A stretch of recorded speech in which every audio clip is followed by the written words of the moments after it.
What? I disagree. I disagree. I've only been completely discriminated against and like literally been called nigger by like 20 white people on the north side of Chicago, chanting nigger to me. Okay. So the thing is, like, they just display racism in a different way. In fact, Dr. Martin Luther King is quoted saying, "You need to go to Chicago." He said, "The South needs to go to Chicago to learn true racism." Yeah. Right? Well, also I always think about that Malcolm X speech. Oh, it's so good. The white liberal You know, versus I got it on, the, you know, the I got it on my racist phone. South person. It's 603 words. I Yeah. could read it right now. Not. But y'all are more in your face.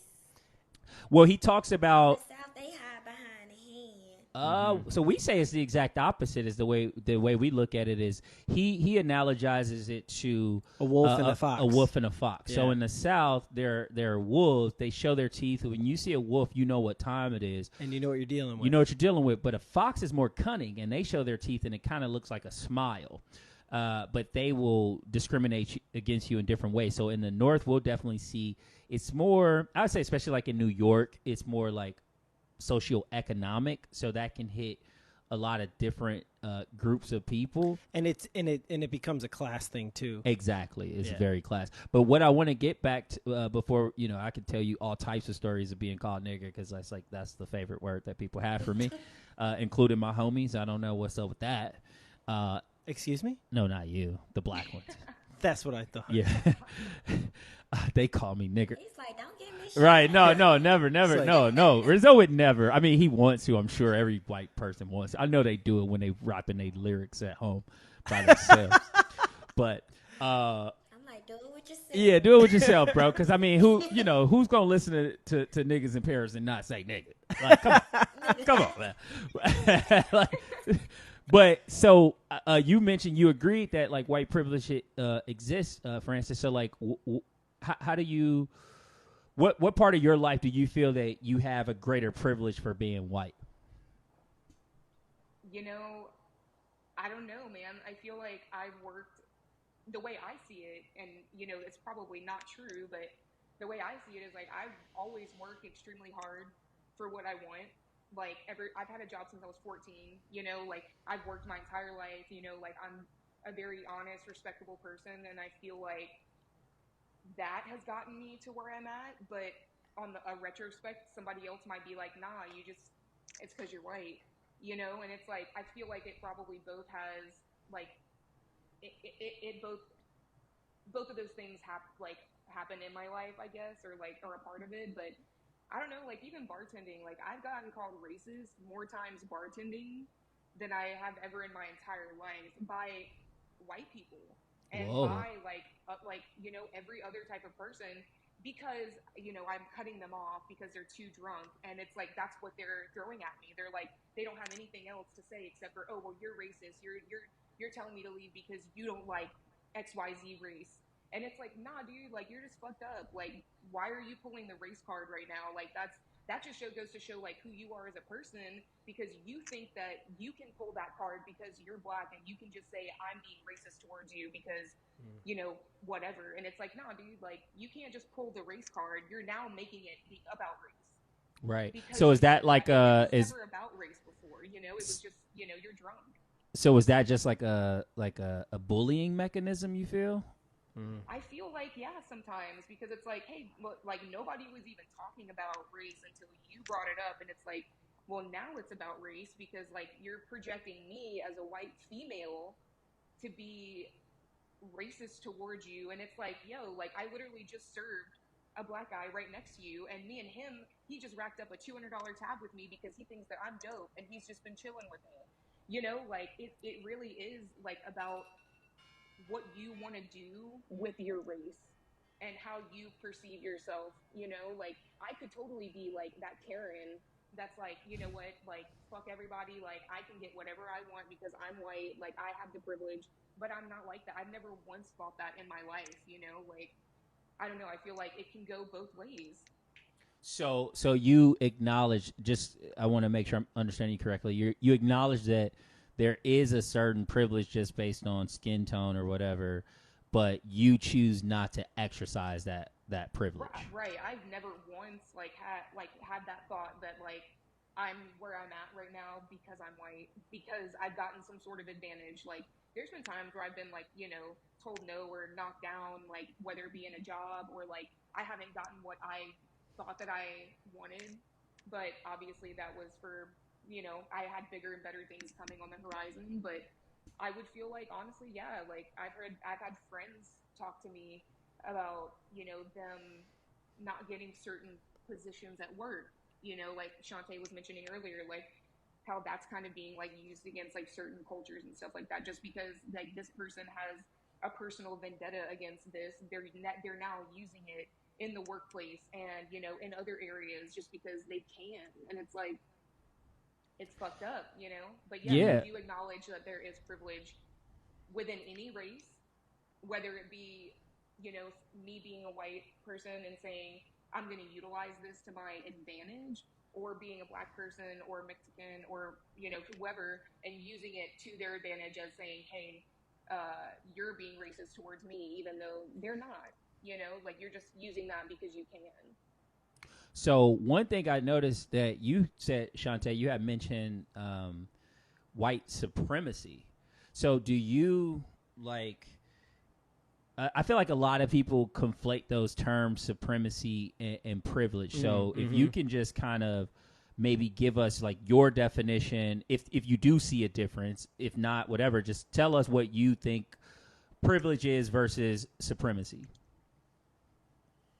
I think they kind of intertwine. Okay. But at the same time, privilege is kind of like, I feel like the white culture sometimes is unaware of their privilege. Like they not even realizing how much privilege they have and that it's being given to them because it is something they just always grew up with. And when it comes to like white supremacy, I feel like that's more someone is really trying to put their foot down blatantly, letting you know I'm not here for black culture, Asian culture, because at one point in time, if you wasn't white, you was a minority. The Asians, the Irishmen, they all had to work to a certain level to even have some type of equalness with the white man, because the white man always thought he was better than everyone. Even against in America, anyway. Yeah, and it's interesting what you said there because it's like whites Irish, discriminated against whites. So, because, whites that were in America during that time period saw themselves as different than Italians and Irish and, Polish, any of those ethnicities that came from Europe. Yep. Yeah. But everybody was criminals. Like, you weren't going over here because you was exiled from your own country. Ooh. Like, you the worst of the worst, actually. I feel like I definitely have experienced like white supremacy, like from working. Like there will be like groups that will come in of like 5 or 6 like friends. I feel like, but they're these white guys, and they're like the type of white guy, the type of guy that you would definitely be like, yo, he's fucking like on some shit, like immediately from seeing him, because like just the way that they're dressed, the way that they're acting, they're feeling like they're better than everybody. And like I remember there was this group that came in to work one time, and we were slammed. I think I was like one of the only people there, me and one other person, and they were I saw them walk up to the bar. They were staying there for maybe a minute, 2 minutes before somebody came over, before I went over there and was like, hey, like sorry about that or whatever. And they're like, man, like, can we get some service around here? Like automatically like coming off as like they deserve better than everybody else in this bar. And just like making comments like, oh well, is Joe Biden gonna come in here and get everybody? Like, like just making stupid comments about like shit like that. And I'm like, bro, you are definitely that type of person. You know what I mean? Right. Like, there's definitely white supremacy and then white privilege. So I Francis, think that they go intertwine, like Shantae said as well. They do go intertwine, but there is definitely a difference for sure. So what I want to know is like, how do you distinguish, you know, because you're born into your skin, you have no choice, right? We were all just born into it, right?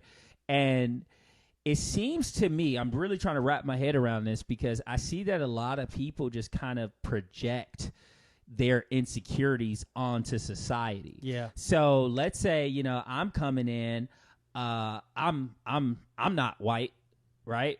But I'm pretty confident. I mean, I'm pretty confident. So like, you know, how do you draw the line between, okay, this person's just confident that just so happens to be in white skin, or this guy's so confident he just so happens to be in Asian skin or black skin like or whatever it is? It depends on like what you're talking about and like what your conversation is going towards, because yeah, exactly. Like that dude could have been like, oh yeah, hey, like, sorry, I know you guys are busy. Like, I just wanted to get some attention over here. That's a confident way of saying something like, hey, like, I respect you. I know I see what's going on, versus him being like, thinking that he deserves more and better service than anybody else there. You know, like, I think that you could definitely, like, if you can read a room and if you can, like, I've been dealing with people for like 10 years in service industry. I've seen every single type of person that there is. Like, right. You could think, yeah. And so I feel like I'm very good at reading people, and it's just like the way that you come off to me within the first 30 seconds is how I know how you're going to be. You know, like, I'm very good at reading a room. So I feel like if you're good at reading a room, you can definitely distinguish like being confident versus being cocky. And sure. Being like thinking that you're better than somebody else. And even if you are cocky, right? But I'm trying to get at the point of maybe like elitist or elitism, right? So if I'm, you know, I've heard stories, I'm not going to say some names because maybe who knows what will happen in life. But I've heard stories of people, you know, famous athletes, famous entertainers, black, right? They're not nice people. Yeah. So is it just elitist?